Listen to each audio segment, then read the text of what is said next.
Hello, welcome to the interview here on France 24. I'm Doug Herbert in Paris.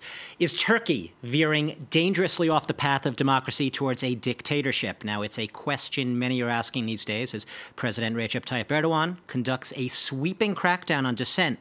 It's seen the jailing or dismissal of opposition politicians, prosecutors, judges, civil servants, journalists, among others.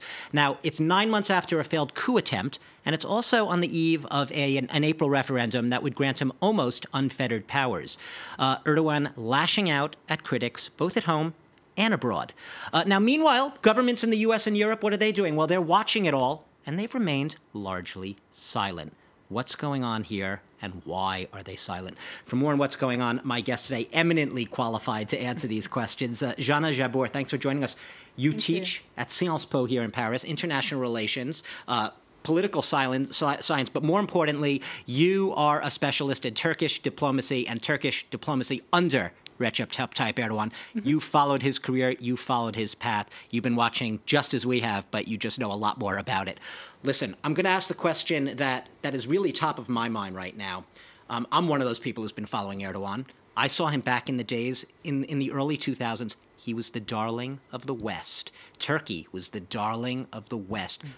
What has happened? Has Erdogan changed? Is this a Dr. Jekyll and Mr. Hyde story? Because you can't help but notice a dramatic change. He is more authoritarian these days. How do you explain this? Well, undoubtedly, in the 2000s, the beginning of the 2000s, Recep Tayyip Erdogan was a Muslim Democrat. He was a person who was a very loved and popular leader in his country, but also beyond, in Europe, but also in the United States. And he was a leader who just and simply wanted to make Turkey, make his country a great power, what he calls a central power in the international scene. You make him sound like Donald Trump. Make Turkey great again. Well, actually, there is a lot of similarities between Donald Trump and Recep Tayyip Erdogan in the sense that both want to make their country great again. And actually, the motto of Donald Trump, making America great again, really looks like the motto of the Justice and Development Party in Turkey, the party of Recep Tayyip Erdogan, which is also a big nation, a big objective 2023, when the country is going to be great again. Quite similar. Let's leap forward a little bit here. Erdogan's critics, and it's not hard to find them these days, say that he's doing two things, and he's very savvy. He's exploiting the conflict with the Kurdish insurgents in the southeast, the civil war, really, and he is also exploiting the the coup against him back in July. And what he's doing is he's exploiting both of those to get nationalists behind them. Is that a simplistic reading? I don't understand what's going on here. Recep Tayyip Erdogan moved from being a Muslim Democrat to being an Islamo-nationalist. And this drift toward Islamo-nationalism, but also this drift toward authoritarianism, should be put in a broader context in order to better understand it. First of all, I think that this move is due to the coup d'etat. Turkey has been victim of a particularly bloody coup d'etat in July 2016, a coup d'etat that really traumatized the public opinion, and this is what explained the massive purges today. Of course, the purges are massive. They have gone to a huge extent, which is quite unjustifiable today. You know the purges are right. 100,000 civil servants or more have been sacked. True. This has gone crazy. However, there is an explanation, which is the coup d'etat, which really traumatized the public opinion and the population. And this is why today, even though the purges are massive, today you have more than 50% of the population that support them and that support Recep Tayyip Erdogan, because Turks feel insecure. They feel threatened today. They feel threatened by the PKK, by Daesh, but also by what they call the enemies from the inside. So maybe Fethullah Gülen, who is accused of being the mastermind behind the coup. He's a cleric who's been living in exile in the state of Pennsylvania in the US. True, exactly, since 1999. And Turkey wants him extradited. Exactly. But I would add one more point, which is that this drift toward authoritarianism is also explained by Turkey's rejection outside of the EU. Turkey's EU anchor in the 2000s was a real guarantee of democratization, liberalization, and secularism in the country. And because Turkey today has lost this anchor in Europe, it is moving in other directions, in opposing directions, and maybe trying to find an alternative to the EU in Asia, but also in the Middle East. So in a sense, the policies of Erdogan, is it fair to say that he's actually turning Turks who may have been in a pro-European mood a few years ago against the idea of being in Europe? Clearly, but it's not only Erdogan who is turning the Turks against Europe. It's also Europe who's turning the Turks against itself. Turks in the 2000s really wanted to join the EU. There has been a strong desire for Europe among the Turkish population, and this is due to two elements, in my opinion. The first one is the Kemalist legacy.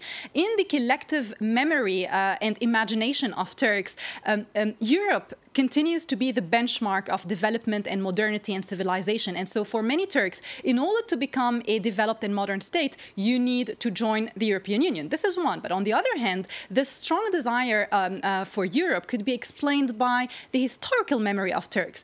Turks really felt humiliated when, at the end of the Ottoman Empire, Europe labeled this empire as the sick man of Europe. And today, one means for these Turks to sort of restore their national pride is to join the EU and to prove that they are no longer the sick man of Europe. The problem is that Turks felt rejected, and so they are developing today some sort of Euroscepticism. Euroscepticism is just an artificial reaction, a superficial reaction by the ones who feel humiliated by Europe.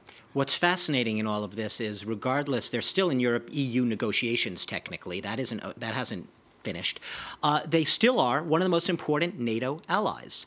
And I'm wondering right now, I mentioned at the beginning that the U.S. and Europe have remained largely silent in the face of this crackdown. Maybe you'll disagree with that. Is it because they just need Turkey too much for different reasons? The U.S., for instance, needs Turkey in the fight against the Islamic State group. Is that the reason the U.S. isn't more critical? I think there are two main reasons why Europeans are not really critical toward Recep Tayyip Erdogan. The first one is that they need Turkey in the fight against Daesh. Obviously, as you mentioned, Turkey is very much present on the ground in Syria today, and it is very much committed to fighting ISIS, Daesh, and Syria. This is one. But the other reason, and this is more important in my opinion, Europeans need Turkey today to sort of cope with the refugee crisis. They want to make sure to limit the inflow of refugees inside Europe. And just to be clear here, Turkey has taken in over the past few years over 2 million Syrian refugees. 3 million. 3 million now is the figure, which is an enormous number. So maybe it's not always appreciated by Europeans how many refugees are on there. So is it unfair if I am to say essentially Turkey is, to use the expression, holding the West to ransom, essentially, when it comes to this crackdown?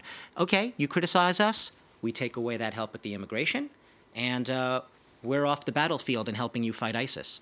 Turkey simply wants to be recognized as a real partner, an equal partner by Europeans.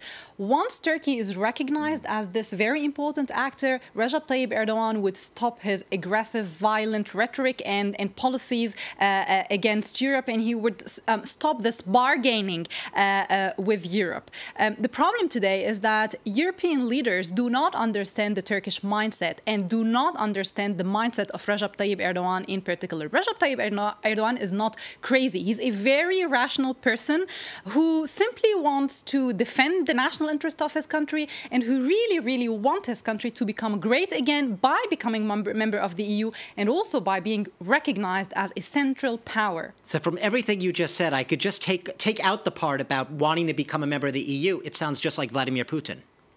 Yes, and actually today there's a lot of similarities between all emerging or rising powers, in particular between Russia and Turkey. Russia and Turkey are following the same type of diplomacy, which I call in my book the rising power diplomacy. And this is a new kind of diplomacy which is based on a discourse of self-aggrandizement and self-assertion, which is based on new strategies, innovative strategies such as, for example, soft power, such as this neo-third worldist discourse, economic integration. And basically what Russians and Turks are showing and saying today to Europeans is that, look, if you don't want to recognize us as rising powers, as real important actors, then you know what? We have other alternatives. We would form a sort of coalition among us, and we don't need you. That's interesting, because we've also seen that with Russia, right, turning towards other alliances with other people in the little time we have left. If Erdogan does not win this referendum, that is, if he does not get the enhanced executive authority that he's looking for, what is going to happen? Briefly, we don't have that much time. I think whether he wins or he doesn't win, the consequences would be detrimental. If he wins, then this would mean that we would witness the institutionalization of the drift toward authoritarianism in Turkey. Of course, because the referendum would grant huge executive powers to the president. This is on the one hand. But on the other hand, if he doesn't win this referendum, then maybe we would just enter a phase of political instability and political insecurity inside Turkey. And I'll just add in the closing moments here, there's already quite a bit of instability, given that there's a civil war going on, a crackdown against the Kurds in the southeast. I'm correct in saying it would not get easier if you're a Kurd living in Turkey. Obviously today, we are on the verge of a sort of civil strife today in Turkey between Turks and Kurds. Kurds being in their majority associated with the PKK, knowing that obviously there is no clear link today between the majority of Kurds and the PKK. Which is a whole nother Pandora's box, which we haven't had time to open today. But Jana Jabbour, you teach international relations, political science at Sciences Po, a specialist in Turkish diplomacy and politics under Erdogan and his party. That's a mouthful. Thank you very much. Thank you. I am sure we will have you back in the near future to see if some of the things you've predicted come true in reality. And thanks to all of you for watching the interview here on France 24.